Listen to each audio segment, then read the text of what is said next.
नमस्कार, दिन भर की बड़ी खबरों में आपका स्वागत है। मैं हूं आपके साथ मीनाक्षी त्रिवेदी। आज इस बुलेटिन में बात होगी पीएम के दावे पर राहुल के कटाक्ष की, विकास दुबे के विदेशी कनेक्शन की, जानेंगे कि राजस्थान सरकार में क्यों मची है हलचल और क्या ओली की कुर्सी बचाएगा चीन, और आखिर में बात औद्योगिक उत्पादन में जारी गिरावट की। लेकिन तमाम बड़ी खबरों से पहले एक नजर सुर्खियों पर। देश में मौजूदा स्वास्थ्य हालात को लेकर आज प्रधानमंत्री नरेंद्र मोदी ने की समीक्षा। कहा, दिल्ली एनसीआर की तर्ज पर स्वास्थ्य हालात का सामना करें दूसरे राज्य, किसी भी तरह की लापरवाही के लिए नहीं है जगह। मध्य प्रदेश में विभागों के बंटवारे की अटकलें हुई खत्म, कल होगा राज्य में विभागों का बंटवारा, सीएम शिवराज सिंह चौहान ने दिए संकेत। महाराष्ट्र में पुलिस महकमे में बड़े फेरबदल करने जा रही है सरकार। शरद पवार से चर्चा के बाद सीएम उद्धव देंगे ट्रांसफर का आदेश, कुछ दिनों में राज्य में बड़े पुलिस अधिकारियों के किए जाएंगे ट्रांसफर। छात्रों के लिए नेशनल डिजिटल लाइब्रेरी तैयार, केंद्रीय मानव संसाधन विकास मंत्री रमेश पोखरियाल निशंक ने दी जानकारी। लाइब्रेरी में पुस्तकों को पढ़ने के लिए ऑडियो, वीडियो और टेक्स्ट सभी विकल्प कराए जाएंगे उपलब्ध। दिल्ली सरकार के अंतर्गत आने वाली सभी यूनिवर्सिटी की परीक्षाएं रद्द, डिप्टी सीएम मनीष सिसोदिया ने किया ऐलान। मौजूदा स्वास्थ्य हालात के चलते लिया गया फैसला।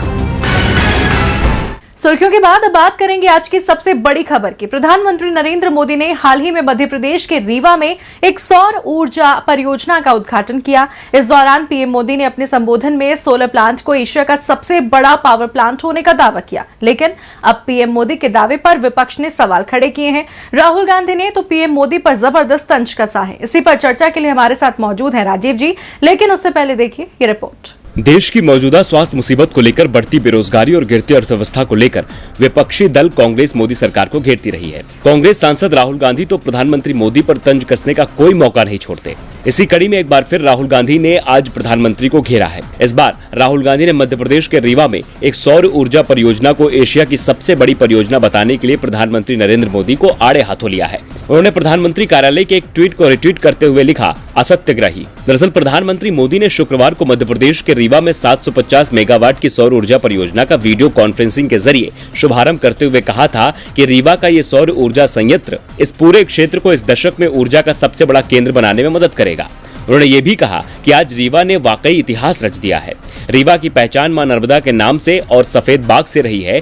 अब इसमें एशिया की सबसे बड़ी सौर ऊर्जा परियोजना का नाम भी जुड़ गया है। वहीं प्रधानमंत्री के इस दावे पर राहुल गांधी के अलावा कर्नाटक कांग्रेस के अध्यक्ष डीके शिवकुमार और पार्टी के कुछ अन्य नेताओं का कहना है कि 2 साल पहले कर्नाटक में 2000 मेगावाट की सौर ऊर्जा परियोजना आरंभ हुई, तो ऐसे में रीवा की 750 मेगावाट की सौर ऊर्जा परियोजना एशिया में सबसे बड़ी कैसे हुई। हैरान करने वाली बात यह है कि कर्नाटक की 2000 मेगावाट की सौर ऊर्जा परियोजना की मंजूरी खुद 2015 में मोदी सरकार ने ही दी थी। ऐसे में सवाल उठना लाजमी है कि जब 2000 मेगावाट की परियोजना पहले से है, तो प्रधानमंत्री मोदी किस आधार पर रीवा के 750 मेगावाट की प्लांट को एशिया का सबसे बड़ा प्लांट बता रहे हैं। अब कांग्रेस के सवाल पर बीजेपी की तरफ से क्या जवाब आता है, ये देखना होगा।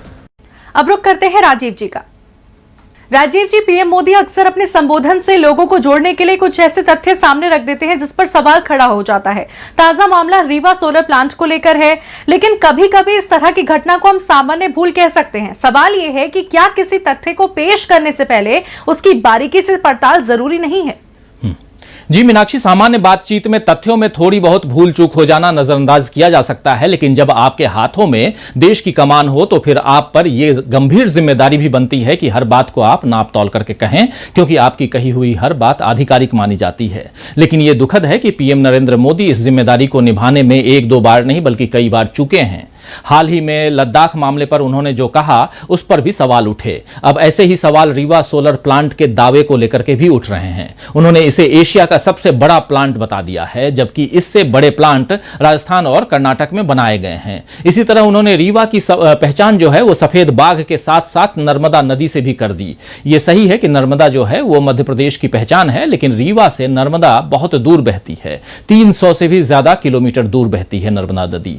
ऐसे में नर्मदा नर्मदा का सीधा संबंध रीवा से नहीं है। दरअसल मोदी जी ने जो कुछ भी अभी कहा या पहले जो कुछ भी वो गलत बयानी उन्होंने की है, उनके पीछे राजनीतिक हित पूरे करने के उद्देश्य नजर आते हैं। मीनाक्षी, लोगों को भावनात्मक तौर पर प्रभावित करने की उनकी कोशिश नजर आती है, लेकिन इस तरह न केवल उनकी छवि पर सवाल उठते हैं बल्कि देश के मुखिया होने के नाते भी ऐसा करना ठीक नहीं माना जाएगा। मगर मोदी जी ने इसे ही अपनी राजनीति का यूएसपी बना लिया है, तो कोई क्या करे।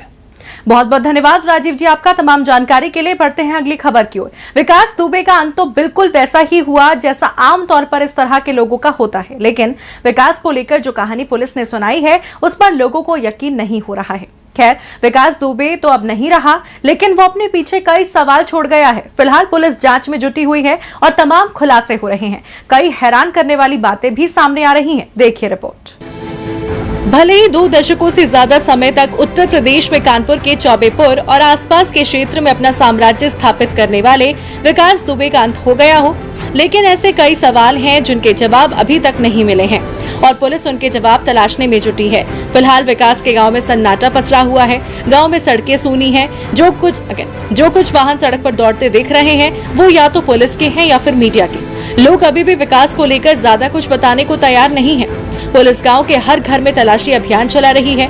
दरअसल कानपुर मामले में कुछ लोग अभी भी फरार चल रहे हैं, जिनकी खोजबीन में पुलिस जुटी है। इस बीच पुलिस ने विकास के बेटे को भी हिरासत में ले लिया है, जो विदेश से अपने घर लौटा और अपनी दादी सरला देवी से मिलने पहुंचा था। इसके अलावा उत्तर प्रदेश एसटीएफ ने ग्वालियर से ओम प्रकाश और अनिल पांडे नाम के 2 लोगों को गिरफ्तार किया है। इन पर आरोप है कि इन्होंने विकास दुबे के सहयोगी शशिकांत और शिवम को अपने घर रुकवाया था।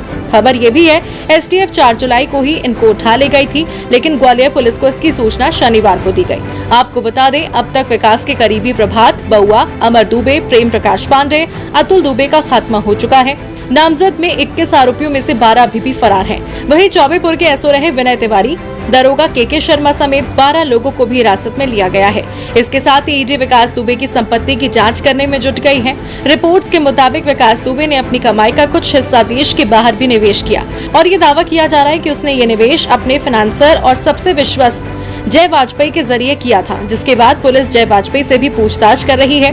साथ ही विकास दुबे की पत्नी ऋचा दुबे से पुलिस ने कई मामलों में पूछताछ की है और खासकर नेताओं और व्यापारियों के साथ संबंध को लेकर पूछताछ हुई। देखना होगा आगे पुलिस जांच में और क्या क्या खुलासे होते हैं। कई सालों से कानपुर में अपना खौफ कायम करने वाले विकास के जाने के बाद अब और क्या राज बाहर आते हैं, ये देखना होगा। वहीं देखना यह भी होगा कि राजस्थान सरकार में क्यों हलचल मची हुई है। दरअसल राज्यसभा चुनाव के दौरान तो अशोक गहलोत की सक्रियता ने पार्टी को टूटने से बचा लिया और बीजेपी पर खरीद फरोख्त का आरोप भी लगाया था, लेकिन अब एक बार फिर राजस्थान में कांग्रेस विधायकों ने बीजेपी पर सरकार गिराने की साजिश का दोष मढ़ा है। क्या है पूरा मामला, देखिए इस रिपोर्ट में। मध्य प्रदेश में जब ज्योतिरादित्य सिंधिया और उनके समर्थकों के पाला बदलने से कमलनाथ सरकार गिरी, तो उसके बाद से ही राजस्थान सरकार पर काले बादल छाने की सुगबुगाहट तेज हो गई। सूबे के मुख्यमंत्री अशोक गहलोत ने तो बीजेपी पर बरसते हुए सरकार गिराने का दोष भी मढ़ा और अब एक बार फिर सूबे के सियासत में हलचल तेज हो गई है। जी हां, राजस्थान में कांग्रेस के लगभग 2 दर्जन विधायकों का कहना है भारतीय जनता पार्टी राज्य की अशोक गहलोत सरकार को गिराने की साजिश रच रही है। कांग्रेस के इन विधायकों ने एक संयुक्त बयान में बीजेपी को घेरा है। ये बयान विधानसभा में मुख्य सचेतक डॉक्टर महेश जोशी और उप मुख्य सचेतक महेंद्र चौधरी के हस्ताक्षरों से जारी किया गया है। संयुक्त बयान में कांग्रेस विधायकों ने आरोप लगाया कि बीजेपी खरीद फरोख्त और अन्य तरीकों के माध्यम से राज्य की जनहितकारी कांग्रेस सरकार को गिराने की योजना बना रही है। इन विधायकों ने इसे बीजेपी का कथित अलोकतांत्रिक आचरण करार दिया है। बयान में कहा गया है, हमारे पास स्पष्ट जानकारी है कि बीजेपी के शीर्षस्थ लोग इस साजिश में शामिल हैं, जो कांग्रेस के विधायकों और समर्थित विधायकों और अन्य से संपर्क कर उन्हें तरह तरह के प्रलोभन देकर गुमराह करने की कोशिश कर रहे हैं।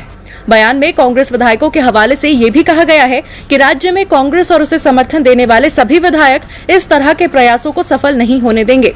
संयुक्त बयान में 24 विधायकों के नाम दिए गए हैं, जिनमें लाखन सिंह, जोगेंद्र सिंह अवाना, मुकेश भाकर, इंदिरा मीणा, वेद प्रकाश सोलंकी, संदीप यादव जैसे नाम शामिल हैं। आपको बता दें, ये बयान ऐसे समय में जारी किया गया है जब राजस्थान पुलिस के विशेष कार्यबल एसओजी ने राज्य में विधायकों की खरीद फरोख्त और निर्वाचन सरकार को अस्थिर करने के आरोपों में शुक्रवार को मामला दर्ज किया है। राज्य विधानसभा में कुल 200 विधायकों में से कांग्रेस के पास 107 विधायक और बीजेपी के पास 72 विधायक हैं। राज्य के 13 में से 12 निर्दलीय विधायकों का समर्थन भी कांग्रेस के पास है। अब राजस्थान में गहलोत सरकार को गिराने की साजिश को लेकर सियासत गर्माती जा रही है, तो वहीं बिहार में विधानसभा चुनाव को लेकर सियासी पारा चढ़ता जा रहा है। राज्य में अक्टूबर-नवंबर में चुनाव होने हैं, लेकिन मौजूदा मुसीबत के बीच मुख्य विपक्षी पार्टी आरजेडी जहां चुनाव कराने के मूड में नहीं है, तो वहीं दूसरी तरफ जेडीयू नेता और मंत्री नीरज कुमार ने आरजेडी की इस मंशा पर बड़ा बयान दिया है।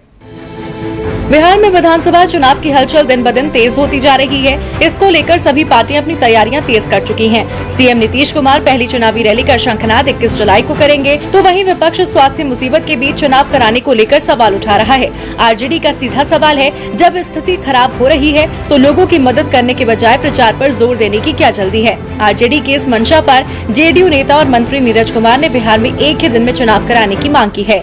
साथ ही उन्होंने कहा, समय सीमा के अंदर चुनाव कराना संवैधानिक जिम्मेदारी है। जेडीयू मंत्री ने कहा, चुनाव आयोग का अधिकार है कि वो चुनाव कैसे कराएगा, ये एक नीतिगत फैसला है। वहीं तेजस्वी को आड़े हाथों लेते हुए नीरज कुमार ने कहा, विपक्ष के नेता को लगता है कि वो मेडिकल विशेषज्ञ बन गए हैं, वो सिर्फ एजेंडा बना रहे हैं कि चुनाव ना हो और चुनाव को लेकर बैठक भी कर रहे हैं। वहीं आरजेडी प्रवक्ता मृत्युंजय तिवारी ने जेडीयू के बयान पर अपनी प्रतिक्रिया जाहिर की। उन्होंने कहा, जेडीयू को सत्ता का लोभ है और तेजस्वी यादव को बिहार की 12 करोड़ जनता की चिंता है।